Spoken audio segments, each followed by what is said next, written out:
le rapprochement qu'il peut y avoir entre ces deux mondes.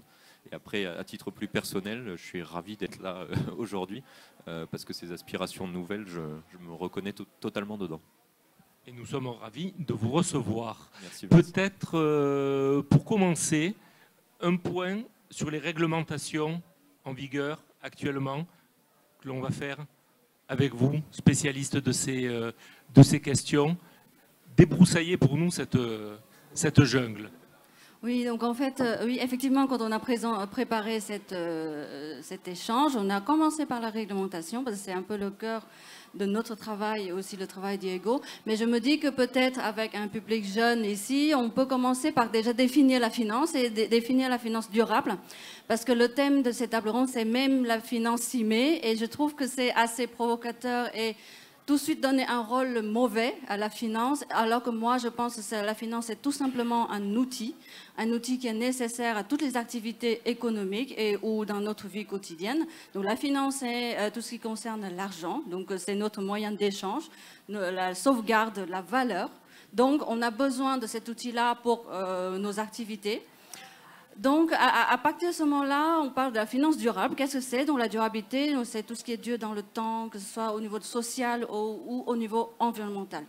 Donc, cela veut dire qu'on doit utiliser cet outil qui est la finance au service de la durabilité. Donc, pour que ce soit au service de la durabilité, on demande beaucoup la transparence. La transparence des informations qu'on donne, à la fois financières, et à la fois extra-financière. Donc, à partir du moment où on parle de la transparence, il faut de la réglementation pour que ces informations-là soient justes, soient transparentes. Et donc, c'est vraiment au cœur du sujet, puisque en France et en Europe, on a la chance d'avoir un cadre réglementaire autour de la finance durable très développé. Donc, on peut citer quelques textes, comme surtout à partir de l'accord de Paris après 2015, on a vu le développement en France comme l'article 173 qui oblige les investisseurs à dire s'ils veulent dire qu'ils ont des investissements responsables, il faut le démontrer. Et donc, c'est assez novateur cet article-là. Et après, il y a aussi le développement de différents labels pour dire que si vous voulez vous afficher en tant qu'investissement responsable, des labels comme le label ISR, le label Greenfin, qui demandent aux fonds d'investissement de démontrer qu'ils sont réellement responsables. Et par la suite, en 2018 aussi, on a la plateforme de la finance durable de la Commission européenne qui développe un cadre réglementaire aussi très novateur. On peut parler de trois textes principaux qui sont la taxonomie, qui sont la SFRD, CSRD. Donc, si vous ne connaissez pas ces termes-là, c'est tout est pour que les informations extra-financières ou ESG dont on a parlé soient transparentes et justes. Donc, à partir de là, peut-être Diego va intervenir pour dire pourquoi ce cadre réglementaire est important dans son travail au quotidien. Dans le travail des entreprises, comment elles sont organisées, en fait. Oui, effectivement, on ne va pas rentrer dans un exposé plus détaillé de toute la réglementation, on va vous épargner ça, je pense que ce n'est pas le sujet aujourd'hui. Derrière ce qu'a présenté Van de façon synthétique, on sent bien qu'il y a une vague impressionnante réglementaire. Le premier changement de paradigme, c'est que ça va toucher toutes les entreprises. Il y a quelques années, ça touchait seulement les très grandes entreprises qui avaient ces obligations-là. Maintenant, ça va toucher à partir de 2024 les entreprises de taille intermédiaire qui devront elles-mêmes communiquer en amont sur leurs fournisseurs et en aval sur les stratégies RSE de leurs clients. Donc, le premier changement de paradigme, c'est que cette vague réglementaire va toucher tous les acteurs économiques. Et donc, pour ce qui nous rassemble aujourd'hui, pour les métiers de la finance, ça veut dire qu'un directeur financier devra nécessairement maîtriser ou au moins comprendre les enjeux réglementaires. Deuxième point, et Evan en a un peu parlé, c'est que cette vague réglementaire, elle est extrêmement mouvante. Aujourd'hui, c'est des textes qui ne sont pas tous figés, qui vont être écrits encore pendant les 2 ou 3 prochaines années. Et donc là, on retombe sur un de nos critères de recrutement, d'ailleurs, qui est le critère d'adaptation, d'agilité, de capacité à anticiper dans un terrain qui est nouveau chaque jour. Donc, deuxième changement de paradigme sur cette agilité nécessaire. Et enfin, troisième changement, et c'est peut-être le plus important, c'est que le financier va se retrouver à l'interface entre tous les métiers. Aujourd'hui, on avait peut-être des fonctionnements par silo, les achats, les ventes, la finance. Demain, ce sera plus vrai pour les raisons que j'ai évoquées avant sur la réglementation. Et donc, le job du financier, ça va être d'être capable de casser ces silos et de faire l'interface entre ces différents métiers pour être capable de donner de la valeur à tous ces éléments qui seront principalement extra-financiers. Une dernière question peut-être sur la question de la réglementation. On entend beaucoup dire, notamment dans le monde de l'entreprise, que l'Europe ou l'État français use d'une réglementation, des fois des règlements complètement abscons, trop foisonnants, trop de règles, que ça nuit à l'efficacité, à la pertinence, à la vitesse. Est-ce que vous êtes d'accord avec ce point de vue en général? Et est-ce que cette nouvelle vague réglementaire ne va pas ajouter des règlements au règlement au point de submerger celui qui voudrait créer son entreprise, être auto-entrepreneur Oui, effectivement, la réglementation, c'est sûrement contraignant, puisqu'on doit développer des systèmes de rapport d'information, on doit avoir des compétences, des collaborateurs consacrés à cette mission-là. Mais si on veut être crédible, et moi je crois que c'est nécessaire de dire, si on veut être responsable, on a la finance durable. Dans ce cas-là, il faut pouvoir le démontrer. Pour pouvoir le démontrer, il faut mesurer, il faut rapporter. Et pour moi, je pense pour que ce soit convaincant, crédible, c'est nécessaire. Même si c'est contraignant, moi je crois à cette force réglementaire-là. Vous partagez ce point de vue? Oui, effectivement, Vincent, il y a un tel panel de réglementation que c'est parfois difficile de suivre et que les entreprises ont réellement beaucoup de mal à s'organiser pour y répondre. Ça, c'est une réalité. Après, le premier point, c'est effectivement la transparence qui va être demandée derrière tout ça. Le deuxième point, c'est peut-être aussi dire que les textes qui sont en train d'être écrits, il y a des consultations publiques qui avaient lieu encore cet été pour réagir sur ces textes, et les différents acteurs économiques, les cabinets dont on fait partie ont réagi dessus, les entreprises, pour dire attention, tel point va être convergent avec tel autre, va être redondant, donc c'est un mécanisme quand même de dialogue qui s'installe entre l'aspect réglementaire et la vie économique. Très bien, parler de finances, vous l'avez dit, c'est parler d'argent, c'est le nerf de la guerre. Les métiers de demain en ont besoin aussi, de financement bien sûr. Justement, nous voulions aborder avec vous deux cette thématique-là par rapport aux métiers de demain. Quid du rôle des financeurs, des investisseurs? Est-ce que les banques sont prêtes à venir massivement, épousent déjà cette trajectoire des métiers de demain, des métiers à impact? Oui, je démarrerai peut-être et après je vous laisserai la parole. Van, effectivement, on a parlé de la finance, du monde de la finance avec un peu cette nébuleuse ou le côté peu scrupuleux ou tous les termes négatifs qu'on peut employer derrière ça. Ce dont on parle aujourd'hui, la finance pour nous, c'est l'activité de demande de ressources de la part d'un agent économique et avoir en face un banquier, un fonds d'investissement qui va être capable d'y répondre. Outil, comme disait voilà, Van. d'un outil d'accompagnement de la transition. Je vais répondre pour la partie banque et Van complétera pour la partie fonds d'investissement. Les banquiers sont aujourd'hui convaincus, et on en reparlait hier soir avec eux, qu'il va y avoir un besoin de financement de la transition qui va être juste colossal. Ça, c'est une réalité. Pour changer de métier ou revoir son business model, derrière, il va falloir un accompagnement bancaire, c'est certain. Les banques sont extrêmement touchées aussi par cette réglementation. Ça a déjà démarré pour elles. Elles ont publié des nouveaux indicateurs là, dès 2021.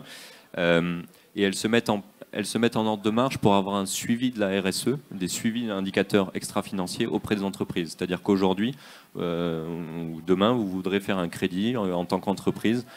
La banque vous évaluera sur des critères extra-financiers et elle fera un suivi dans le temps de ces critères. Derrière, ils sont en train de mettre en place tout un tas d'offres d'accompagnement, c'est-à-dire que si vous respectez ces critères, vous aurez un bonus sur votre taux du crédit, et inversement, si vous ne jouez pas le jeu, vous aurez un malus. Donc ils sont en train de rentrer dans cette logique de il faut qu'on se transforme, il faut qu'on transforme l'économie, et donc mettons des indicateurs en place pour suivre tous ces indicateurs. Un dernier mot sur le métier de banquier. Le rôle d'un banquier, c'est d'accompagner son client, et je dirais que là, ils ont d'autant plus intérêt à le faire que s'ils ne le font pas, il y aura une érosion de leur portefeuille. Concrètement, s'ils ne financent pas la transition, ils auront leurs clients qui iront au tapis, pour le dire trivialement, et qui se retrouveront finalement, enfin la banque se retrouvera finalement sans ces clients-là. Donc ils ont de toute façon l'obligation de jouer ce rôle-là, et ils vont le jouer, je pense, pleinement. Très bien. En ce qui concerne donc les fonds d'investissement. Oui, effectivement. Donc, les fonds d'investissement, c'est des mécanismes d'investissement collectif. Donc, plusieurs épargnants, plusieurs investisseurs se trouvent autour d'un fonds d'investissement pour mettre l'épargne et l'investissement vers un projet, vers une entreprise. Donc maintenant, comme on a parlé du cadre réglementaire français et européen, les fonds d'investissement sont maintenant obligés aussi de faire des rapports pour leurs critères extra-financiers. Donc au global, au niveau du fonds d'investissement, quel est l'indicateur environnemental, l'impact environnemental, social et de gouvernance de l'entreprise. Donc, cela veut dire que ces fonds d'investissement-là vont avoir aussi besoin que les entreprises dans lesquelles ils investissent rapportent ces informations. Donc, cela veut dire que si les entreprises ne jouent pas le jeu, ne rapportent pas ces informations, ces fonds d'investissement-là ne peuvent pas les sauvegarder dans leur portefeuille d'investissement par manque d'informations, de transparence ou de progrès en termes d'ESG aussi.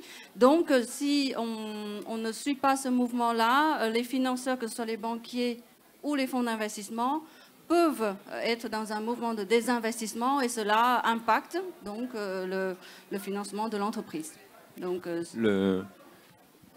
on vous explique la partie financeur parce que ça va être central dans le rôle que vont jouer les financiers en entreprise. C'est pour ça aussi qu'on vous en parle. Demain, un directeur financier ou un responsable financier, il devra savoir parler à son banquier de la finance, bien sûr, mais aussi de tout ce qui est extra-financier. Et c'est en ça, Caroline en parlait tout à l'heure, c'est un vrai changement de paradigme. Il faut être capable d'être bilingue entre financier et extra-financier. Je pense que c'est un réel apprentissage et une réelle tendance pour la suite. La finance est indispensable, l'argent nerf de la guerre, on l'a dit, mais on l'a évoqué également avant. Autre facteur indispensable, c'est évidemment le recrutement, le personnel, et notamment les jeunes et les attentes en termes de RSE. Quel est votre regard là-dessus? Surtout si on constate parfois peut-être au niveau du recrutement des manques, un manque de collaborateurs, une crainte de manque de collaborateurs très rapidement. C'est un constat que vous Oui, tout à fait. Donc, je vais peut-être laisser Diogo parler de son constat sur le terrain, et par la suite, je vais parler de ce que fait une école de commerce dans ce contexte-là. Partons du terrain. Non, je reprendrai les mots de Xavier tout à l'heure, qui disait chez KPMG, on est une équipe de 200 personnes dédiées à nos activités RSE. On veut passer à 500 et aujourd'hui, on ne trouve pas. Donc, c'est le premier constat, c'est effectivement une pénurie. Après, dans nos critères du coup de recrutement, et ça reboucle avec votre question en début de matinée. J'ai parlé du fait d'être bilingue entre financier et extra-financier. Ça va au-delà, c'est même une vision assez holistique ou transversale de l'entreprise qu'on recherche. On cherche des personnes qui sont curieuses parce qu'on ne sait pas de quoi demain sera fait, on sait juste que c'est une tendance de fond et on ne connaît pas encore exactement les métiers de demain, donc on a besoin de personnes curieuses qui vont se former, s'informer par elles-mêmes et qui vont être sensibles à ces sujets. Un autre point, c'est on cherche dans nos recrutements des personnes qui ont une capacité à faire du lien. Derrière, je mets le lien social notamment. On n'aura pas de société qui fonctionne sans lien au sein de la société. Si la société est un corps et qu'un membre est malade, ben l'ensemble du corps est en danger. Donc c'est quelque chose qu'on cherche chez nos collaborateurs, cette capacité à la fois à l'intérieur de l'entreprise et à l'extérieur de l'entreprise de rayonner sur une partie sociale. C'est extrêmement important pour nous. Donc je pense que les 3-4 points importants dans nos recrutements. Il y a aussi, ça a été évoqué plus tôt dans la matinée, il y a tout le volet évidemment numérique et data. Aujourd'hui, on ne fait plus de finance sans savoir manipuler des données. Mais ça, c'est un point qui était déjà vrai il y a quelques années. Oui, tout à fait. Donc, effectivement, dans ce contexte-là, une école de commerce comme celle de Montpellier, on a commencé à introduire des cours pour les sensibiliser à la finance durable. Et notamment, j'insiste beaucoup dans mes cours sur l'enjeu de la donnée et de la réglementation. Et donc, à travers les cours qu'on développe dans différents niveaux à l'école, on termine avec une spécialisation qui s'appelle le certificat finance durable, dans lequel on introduit des notions de données, de travail sur la gestion de portefeuille, incluant les données ESG, aussi sur la conformité. Donc, il a un spécialiste de la conformité qui vient expliquer tous les textes à nos étudiants pour que quand ils rentrent dans le marché de travail, il faut qu'ils soient au courant de cela. Et donc voilà, il y a d'autres choses aussi qui sont faites à Montpellier Business School autour de la RSE. Je vois aussi la fresque du climat aujourd'hui. On a aussi les hackathons, des projets autour du développement durable. Donc notre objectif, c'est de sensibiliser nos étudiants à ces enjeux-là, à leur donner des compétences nécessaires autour de la donnée, autour de la réglementation. Et voilà, l'esprit critique, l'esprit d'ouverture, l'adaptation, puisque effectivement ces textes sont encore nouveaux, les textes de loi sont encore nouveaux, cela change et il faut être capable de s'adapter, d'être ouvert d'esprit aussi pour suivre ce mouvement-là. Peut-être un message d'optimisme pour conclure. Effectivement, je pense que l'enseignement supérieur est en train de s'organiser pour répondre à ces nouveaux besoins. Mais on sent réellement qu'il va y avoir une rencontre entre les attentes des jeunes en termes de quête de sens, de transparence, de cohérence dans les propos, et ce qu'on recherche, nous, côté entreprise, on l'a évoqué, ce qu'on recherche finalement, c'est un état d'esprit. Et je pense que réellement, il va y avoir une rencontre entre ce besoin et cette demande. On est, pour le coup, chez KPMG, assez optimiste sur la suite et sur le fait qu'on arrivera à délivrer sur ces enjeux-là. D'accord, merci. Alors peut-être pour terminer avec ça, parce que c'était une contradiction, parce que j'écoute attentivement bien sûr ce que vous dites, une contradiction qu'avait relevé Caroline Renoux précédemment. Les jeunes seraient ou sont demandeurs, les entreprises veulent recruter, mais il manque du monde et vous avez du mal à recruter. Selon vous, c'est un épiphénomène, c'est le temps que tout ceci se mette en place, que l'enseignement supérieur, justement, adopte aussi, prenne conscience de ces nouveaux paradigmes, ou c'est quelque chose que vous redoutez ou c'est peut-être au niveau du recrutement? Je peux peut-être répondre pour KPMG. Je pense que c'est juste effectivement un peu d'inertie dans ce changement qui a été très rapide. Aujourd'hui, chez KPMG, moi je suis dans la partie audit, commissariat aux comptes. On fait le pari, et ça a déjà démarré, qu'on fera de l'audit non pas que financier, mais de l'audit financier et extra-financier. Et quand on en parle à nos équipes, tout le monde est partant et voit ça comme une super opportunité. Donc on sent bien que les demandes de nos collaborateurs vont dans ce sens-là, que nous on est capable de les former en interne, qu'il commence à y avoir des formations académiques pertinentes. C'est le temps que ça se mette en place, mais je ne suis pas inquiet sur la suite. Oui, tout à fait. Je pense que cela prend du temps. C'est vrai que monter un programme de formation, changer peut-être en profondeur nos enseignements, cela prend du temps. En tout cas, je vois que c'est en mouvement en ce moment dans plusieurs écoles de commerce, plusieurs universités. Chez nous, à Montpellier, on est assez sensibilisés à la RSE depuis très longtemps, depuis les années 90. Et donc, voilà, ça prend du temps, mais je vois que les jeunes sont de plus en plus intéressés. Par exemple, dans le certificat, je suis responsable. Le nombre d'étudiants augmente très fortement. Ils commencent à mieux comprendre qu'est-ce que c'est la finance durable, parce que c'est vrai que le terme ne prête pas tout de suite à une compréhension très facile. Et je trouve qu'ils sont très demandeurs, en tout cas les étudiants que j'ai eus l'année dernière, ils ont tout de suite compris l'enjeu. Ils sont vraiment passionnés par le sujet très vite et plusieurs sont déjà en train de travailler dans ce domaine-là dans différentes entreprises. Donc je pense que c'est un mouvement et ça va changer assez rapidement. Merci beaucoup à vous deux. Une question peut-être dans la salle ou après, dans le cadre d'échanges sur ce forum, c'est également possible. Non, très bien. Merci beaucoup. Merci à vous.